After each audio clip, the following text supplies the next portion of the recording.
এখন নিশুতি রাত।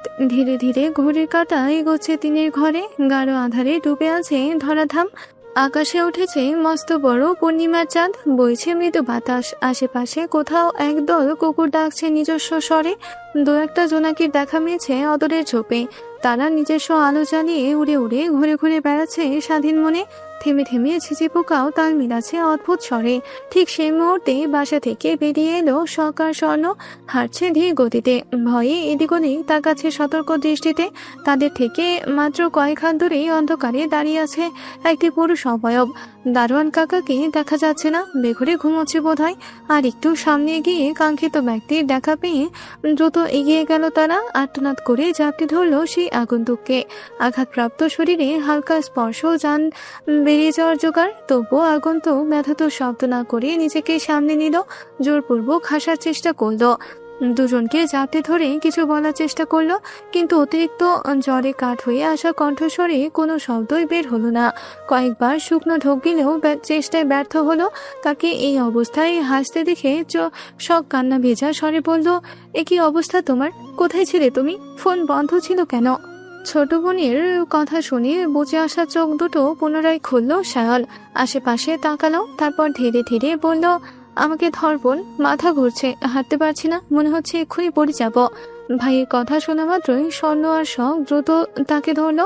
তাদের চোখে পানি দেখে সায়ন কাঁদতে বারণ করলো। ফিসফিস করে জানালো সে ঠিক আছে এবং বাড়ির কেউ জানার আগে তাকে এখনই রুমে নিয়ে যেতে। ভাইয়ের অবস্থা দেখে কেউ আর কথা বাড়ালো না। ধীরে ধীরে দোতলায় নিয়ে যেতেই সামনে পা বাড়ালো। চৌধুরী নিবাসে দোতলার রুমগুলো বাড়ির ছোট সদস্যদের দখলে। বড়রা থাকে নিচতলায়। দোতলার সায়নের পাশে শুদ্ধর রুম, শুদ্ধর পাশটাই শখের রুম। শখ স্বর্ণ এক রুমে থাকে। ওরা দুজন ঘুমায়ও একসাথে, কিন্তু শীতলকে নেই না, কারণ শীতলের ঘুমানোর ভঙ্গিমা ভালো না। সে ঘুমের ঘোরে পাশের জনের বুকের ওপর পা তুলে দেয়। ঘুমের ঘোরে বকবক করে হাসে। পাশের ঘুমন্ত মানুষটা যদি হঠাৎ খেলখেল করে হেসে ওঠে তাহলে কেমন লাগে? তাছাড়া শখ আর স্বর্ণ দুজনই রাত জেগে ফোনে কথা বলে। তারা এখন বড় হয়েছে, ব্যক্তিগত মানুষও রয়েছে। এসব শীতল জানলে সবাইকে জানিয়ে দেবে। এই মেয়ের পেট পাতলা, তার পেটে কথা থাকে না। অগত্যা শীতল একা পেয়ে একটা রুমে থাকে, আর তার রুমের দরজাটা সবসময় হুটহাট করে খোলা থাকে। বলা বাহুল্য, ইচ্ছে করে দরজা খোলা রাখে যাতে ভয় পেলে দৌড়ে বের হতে পারে। শখ স্বর্ণ বের হওয়ার আগেও দেখে এসেছে শীতল হাত পা ছড়িয়ে বেঘরে ঘুমোচ্ছে। কথা বলার মতো সময় শীতলের গলার স্বর আসতে হয় না। তার ফিসফিস করার কথাও পাশের জন্য শুনে ফেলে, তাই তাকে ডাকার ভুল করেনি তারা। তাছাড়া সায়ন তাদের কল করে বলেছে যেন কেউ বুঝতে না পারে এমন ভাবে বাসার বাইরে আসতে, কারণ তার এই অবস্থা দেখে তুলকালাম ঘটে যাবে। যা হবে সকালে দেখা যাবে। এই মুহূর্তে তার বিশ্রামের দরকার। শরীর ছেড়ে দিচ্ছে, অসহায়, অসহ্য ব্যথা দু চোখ বুঝে আসছে।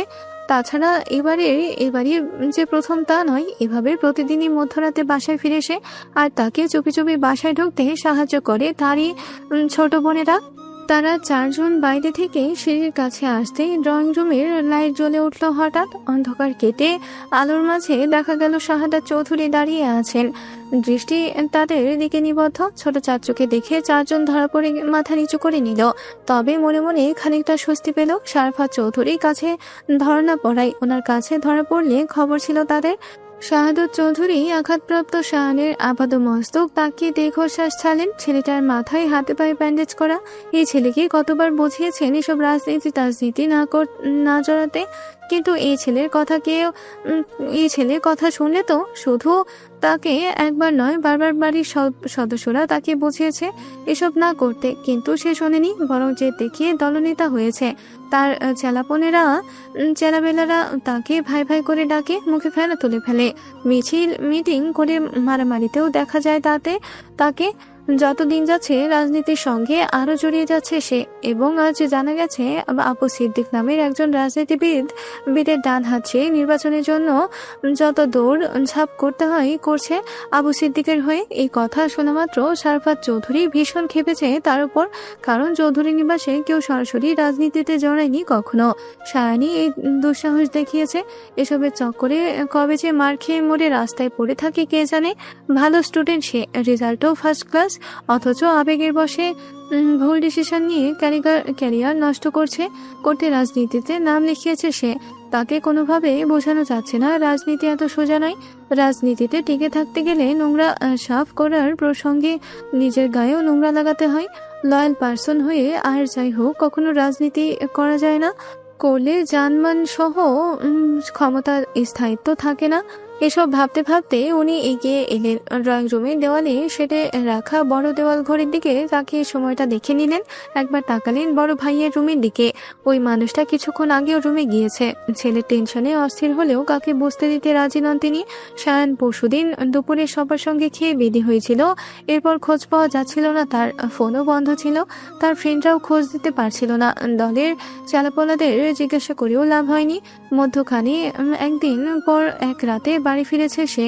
ছেলেটা বাড়ি ফিরে দেখে বড়দের কারো খাওয়া নেই, চোখে ঘুম নেই, অথচ এই ছেলের মধ্যে এক ফোঁটা অনুশোচনা নেই, খারাপ লাগা ড্রেস নেই। মনে মনে এসব ভেবে উনি শখ ও স্বর্ণকে ছুটতে বলে নিজের সায়ানকে ধরে উপরে নিয়ে যেতে বললেন। নিজের জানের মায়া না করো বাবা, বাবা মায়ের কথা অন্তত মাথায় রাখতে পারো, তাদের বয়স হচ্ছে আর কত। সায়ান বরাবরের মতোই নিরুত্তর। রোজ রোজ এক কথা শুনতে শুনতে কানের পোকা বের হয়ে গা সওয়া হয়ে গেছে। এখন কেউ কিছু বললে তার গায়েও লাগে না, খারাপও লাগে না, বরং বেহায়া মনে আনন্দ হয়, কারণ ভীষণ শখের পেশায় নিজের নাম তৈরি করতে পেরেছে সে, ক্ষমতা অর্জন করেছে। তার নাম শাহরিয়ার চৌধুরী। রাজনীতির মাঠে তাকে শাহরিয়ার ভাই নামে পরিচিত সে এটা তার কাছে গর্বের ও অহংকারের। শাহাদত চৌধুরী তাকে ধরে রুমে পৌঁছে দিয়ে সাবধানে বিছানায় শুইয়ে দিলেন। কিভাবে এই অবস্থা হলো সরাসরি জিজ্ঞাসা করলেন। শায়ান জানালো বিপক্ষ দলের পুলেরা একা পেয়ে দুঘা বসিয়েছে, একা থামাতে পারেনি, কাউকে ফলস্বরূপ বাধামরা হতে হয়েছে। রাজনীতি মানেই তো একদিন মারো তো আর একদিন মার খাও, এই আর নতুন কি। মাঝখানে একদিন হসপিটালে ছিল, বাসায় জানলে দুশ্চিন্তা করবে তাই কাউকে জানায়নি সে। ফোনটা হারিয়ে গেছে বিধায় কাউকে জানাতেও পারেনি। দুশ্চিন্তার কারণ নেই, সে একদম ঠিক আছে। একের পর এক শায়ানের দুর্বল যুক্তি শুনে শাহাদত চৌধুরী শুধু শুনলেন, তারপর কিছু লাগবে কিনা জানতে চাইলেন। সায়ন বালিশে মাথা রেখে নাবদক মাথা নাড়লেও মনে মনে ঠিকই বলে, ছোটবেলার মতো প্যান্ট খুলে আমাকে হিসু করিয়ে আনো চাচ্ছ, বড্ড চাপে আছি। এখন বড় হয়েছে কথা কি আর মুখে বলা যায়। তবুও দুহাতে ব্যান্ডেজ করা দেখে শাহাদাত চৌধুরী নিজে থেকেই জানতে চাইলেন ওয়াশরুমে যাবে কিনা। মনের কথা বুঝে ফেলাই সায়ন একটু লজ্জাও পেল, তবে মুখে বলল যাবে না। এ কথা শুনে উনিও চলে গেলেন। উনি যাওয়ার পরপরই শখ আর স্বর্ণ খাবার হাতে রুমে ঢুকলো। শখ নিজে হাতে বড় ভাইকে খাইয়ে মেডিসিন খাইয়ে দিল।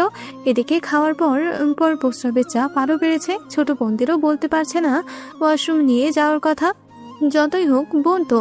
এদিকে ঘড়িতে কাটা এসেছে দিনের ঘরে, সময় কাটছে যেন বাতাসের গতিতে। অনেক রাত হয়েছে দেখে বোনদের ঘুমাতে যেতে বলে কাঠ হয়ে পড়ে রইল সে।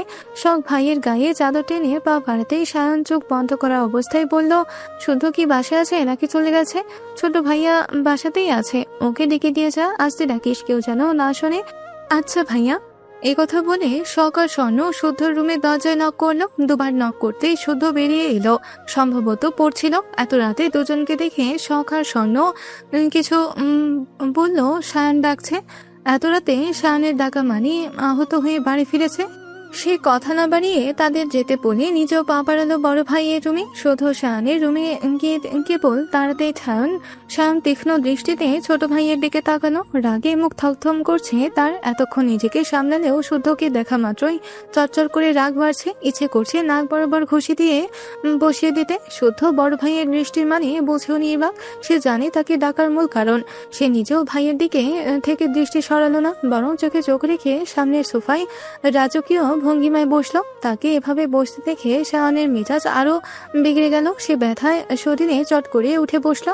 তারপর রাগে ফুঁসতে ফুঁসতে বলল, যেটা করছিস ভালো হচ্ছে না, এখানেই থেমে যা। কোনটা ভালো হচ্ছে না? কিসের কথা বলছি ভালো করেই জানিস। মিষ্টি কথার বাওয়াল বাদ দিয়ে ঝেড়ে কাস। তুমি কি আমার জেফ যে মিষ্টির বাওয়াল ছাড়বো? কেন ডেকেছো বলো? তুই আমার পিছু পিছু কৃষ্ণনগর কেন গিয়েছিলি? শুদ্ধ সঠিক জবাবের ধারে কাছেও গেল না, বরং তারা কণ্ঠে তাচ্ছিল্য করে বলল, ভুল পথ ছেড়ে সঠিক পথে এসো। এতে তুমি আমি দুজনেই ভালো থাকবো। আমি সঠিক পথে আছি নানি। তুমি ভুল মানুষের সঙ্গে পেয়ে সঙ্গ পেয়ে ভুলকে সঠিক বলে জানিয়ে দিতে হবে না। আমি তোমাকে আগেও বলেছি, চোখ কান খোলা রেখে আগে মানুষ চিনে পা বাড়াও। এখন তোর থেকে আমাকে মানুষ চেনা শিখতে হবে। আমি বোকা, তুই চালাক, এটাই বোঝাতে চাচ্ছিস? বোঝাতে চাচ্ছি না, আমি সরাসরি বলছি তুমি বোকা। বোকা বলে যে কেউ সহজে তোমার ব্রেন ওয়াশ করতে পারে। তুমি না ভেবেই ভুল মানুষকে বাজাতে বুলেটের সামনে বুক পেতে দাঁড়িয়ে যাও। সে মনিও ভাই। শুদ্ধ ভাইয়ের ধমক শুনেও শুদ্ধ দমল না, বরং সে আগের তুলনায় তীক্ষ্ণ স্বরে পাল্টা জবাব দিল, চেঁচিয়ে সত্যকে মিথ্যা প্রমাণের ব্যর্থ চেষ্টা করে এনার্জি লস করো না। এখনো সময় আছে, মানুষ চেনা শিখে নাও, নয়তো চরম মূল্য দিতে হবে তোমাকে। আজ তোমাকে তোমার দলের একজনকে মেরেছি, একই কাজ করলে আগামীতে আরো 10 জনকে মারবো। একজন রিসার্চার হিসেবে শুধু নাম কামিয়েছি, কিন্তু তা কিন্তু নয়, ঘাটতারা হিসেবেও নামটা কাছে আমার। আর সেটা তোমার থেকে কেউ ভালো জানে না নিশ্চয়ই। ঢাকায় ফিরে যা, এসবের মধ্যে নিজেকে জড়াস না। এক কথা বারবার বলতে পারবো না। এর আগে তোকে তোর গায়ে হাত তুলিনি, আর তুলতেও চায় না। ফিরে যা, নিজের কাজে মন দে। আমার পার্টি অফিসের আশেপাশে তোকে যেন না দেখি। সবার কাছে তুই ভালো ছেলে, তাই হয়েই থাক। বড় বড় ভাই যদি ভুল পথে পা বাড়াই, আর তাকে সঠিক পথে আনার দায়িত্বটাও আপনা আপনি ছোট ভাইয়ের ঘাড়ে চলে আসে, আমি সর্বদা আমার দায়িত্ব পালনে অটল থাকি, আছি, তাই থাকবো। আর তোমাকে আগেও বলেছি, সিদ্দিক ভালো মানুষ নয়, তার সঙ্গে কাজ করতে পারবে না তুমি। কেন পারবো না? আমি বারণ করছি তাই? তুই বারণ করার কে? আমি কে সেটা নিজেকে প্রশ্ন করো, উত্তর পেয়ে যাবে। আমি যখন বলেছি তুমি সিদ্দিকের হয়ে কাজ করতে পারবে না, মানে পারবে না, আমি তোমাকে করতে দেব না। এবার বাড়াবাড়ি করছিস তুই হয়তো। তবে আমি ততক্ষণই ভালো যতক্ষণ আমার আপনজন নিরাপদ থাকে। তোমার ছেলেদের মানা করো চৌধুরী নিবাসের দিকে ভুলেও যেন চোখ না তুলে তাকায়, নয়তো রিসার্চের কাজে ব্যবহার করা ইঁদুরের পরিবর্তে তাদের জলজান্ত শরীর ব্যবহার করব। এতে একটু খারাপ লাগবে না আমার, বরং কয়েকটা নিরহ ইঁদুর বেঁচে যাবে বলে ভালোই লাগবে আমার। এই কথা বলে শুদ্ধ উঠে চলে যায়। সায়ান দাঁতে দাঁত চেপে তাকিয়ে রইল তার যাওয়ার দিকে। রাজনীতি করে সে, আর তাকে কিনা দাপট দেখায় এই ছেলে। এত বড় সাহস, ছোট হয়ে বড় ভাইকে থ্রেট দেয়। শুনবে না, কারো কথাতেই রাজনীতি থেকে সরবে না সেও এবার দেখবে শুদ্ধ ঠিক কি করে, কতদূর অব্দি যেতে পারে। এদিকে রুম থেকে বের হয়ে আবারও ফিরে এলো শুদ্ধ। সায়ানের দিকে হাত বাড়িয়ে বলল, চলো। কোথায়? ছোট হয়েও বহুবার বড় ভাইকে ছোট কাজ সারতে সাহায্য করেছি, আজও দায়িত্ব পালন করি, হাত ধরো। এ কথা শুনে শায়ান দাঁত কটমট করে তাকিয়ে রইল, যে দেখিয়ে মুখ ফিরিয়ে নিল ভাইয়ের থেকে। তাকে মুখ ফিরাতে দেখে শুদ্ধ এক ভ্রু উঁচু করে তারা স্বরে বলল, মুখ ফিরিয়ে লাভ হবে না, এখন আমার সঙ্গে তোমাকে ওয়াশরুম যেতে হবে, আর আমার কথাতেই তোমাকে সিদ্দিকের সঙ্গ ছাড়তে হবে। এ কথার নড়চড় হবে না। চাইলে চেষ্টা করে দেখতে পারো, তবে ফলাফল যা আসবে আমার কথা মতোই।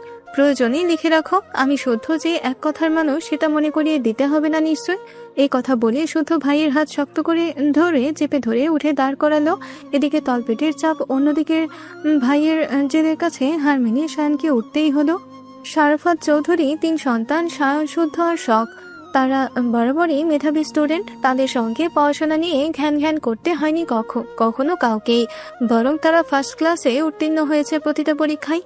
ক্লাস 10 অবধি সায়ন শুদ্ধ সময় বের করে ছোট বোন শখকে পড়িয়েছে।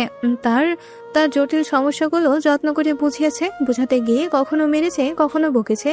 শখ মার বকা খেয়ে তাদের কাছে পড়া শিখেছে, আর শখ সায়নের কাছে পড়তো ইংলিশ, শুদ্ধর কাছে ম্যাথামেটিক্স। তাদের পড়ানোর ধরনে আলাদা করে টিউশনির ব্যবস্থা করে দিতে হয়নি কখনো। বোনের জন্য প্রয়োজনীয় সাজেশন নোটস তারা নিজেরা কালেক্ট করে এনে দিত। কার থেকে আনতো এই প্রশ্ন করার সাহস হয়নি শখের। সে শুধু মন দিয়ে পড়তো। তাকে পড়ানোর মূল শর্ত ছিল ভালো রেজাল্ট। কিভাবে করবে সে কি জানে। শুদ্ধ সায়ন 2 মাসে দুজনে মাসে 2টো করে পরীক্ষা নিত। কোয়েশ্চেন করতো জটিল করে, এতটা জটিল যে মাঝে মাঝে কোয়েশ্চেন দেখে শখের ঘাম ছুটে যেত। ভুলেও যেত এটা কোন বোর্ডের পরীক্ষা, কোনো বোর্ডের পরীক্ষা নাকি অন্য কিছু। তবে পরীক্ষায় ভালো করলে যখন দু ভাই তার আবদার পূরণ করত, খুব খুশি হতো সে। মনে হতো কষ্ট সার্থক। এখন এমন কষ্ট করতে ইচ্ছুক সে। পরীক্ষার ভালো ফল করে শায়নের কাছে তার প্রথম আবদার ছিল, ভাইয়া আমি ফানুস উড়াতে চাই। এত ফানুস উড়াতে চাই যে আকাশটা পুরো ফানুসে পুরো ফানুস ফানুস দেখায়। সপ্তাহখানেক পর তার আবদার পূরণ করেছিল সায়ন। সে অনেকগুলো ফানুস এনে সবাইকে সঙ্গে নিয়ে হৈ হৈ করে ফানুস উড়িয়েছিল। কি যে চমৎকার ছিল সেদিনের মুহূর্তটা। রাতের বেলা ছাদে গিয়ে আকাশের দিকে তাকালে সেদিনের কথা মনে পড়ে যায় তার। সায়ন এই বাড়িতে বড় ছেলে হলেও বাড়িতে সবার সঙ্গে হাসি মুখে কথা বলে, মজা করে, বোনদের পেছনে লাগে, হাত ভর্তি জিনিস এনে দেয়, ছোটখাটো আবদার পূরণ করে। তবে তার থেকে শুদ্ধ একটু ব্যতিক্রম। সহজে হাসতে দেখা যায় না তাকে। হাসলেও মুচকি হাসি অব্দি সীমাবদ্ধ। এই স্বভাব পেয়ে তার বাবার শারফাত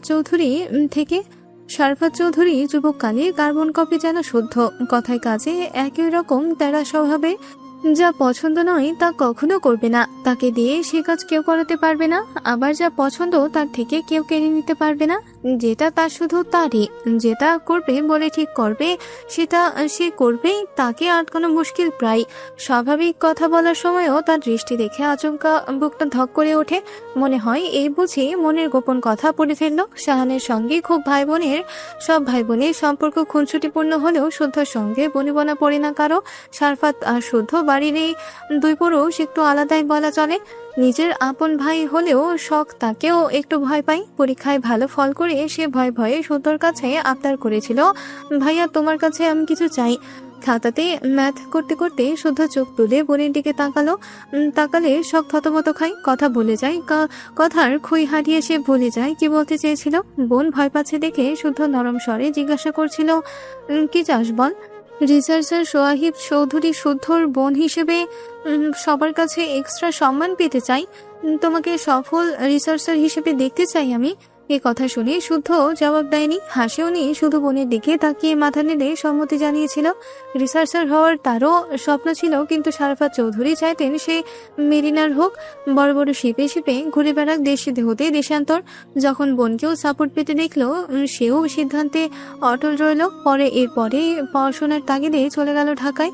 শাওনের ব্যস্ততা বেড়ে গেল। দুই ভাইয়ের কাউকে না পেয়ে সব টিউশন টিচারের ব্যবস্থা করে দেওয়ার জন্য বাবাকে জানালো। শারফাত চৌধুরী নিজের মেয়ের জন্য হোম টিউটার করে দিয়েছিলেন। শখ অনেকদিন ওনার কাছে পড়তো। এরই মধ্যে আনাগোনায় শোনা গেল শাওন মিছিলে যায়, রাজনীতি করা ছেলেপুলের সঙ্গে ঘুরে বেড়ায়, ভার্সিটিতে যার তার সঙ্গে হাতাহাতি করে। এভাবে প্রায় দিনই তার নামে অভিযোগ আসতে লাগলো। শারফাত চৌধুরী খোঁজ নিয়ে জানলেন সত্যিই ছেলে রাজনৈতিক সঙ্গে জড়িয়ে গেছে। মেরে ধরেও তাকে রাজনীতি ছাড়ানো গেল না, বরং তার মধ্যে অদম্য জেদের সৃষ্টি হলো। ঝুঁকে পড়লো রাজনীতিতে। এভাবে দিন যেতে যেতে ক্ষমতার জোরে পেয়েছে দলনেতার পদ। কিন্তু তারপর হঠাৎই পাওয়া ক্ষমতার ব্যাপারে একটা ঘাপলা রয়েছে। আর এই ঘাপলার মধ্যেই ঠিক শোষের মধ্যে ভূত থাকার মতো রহস্যময়।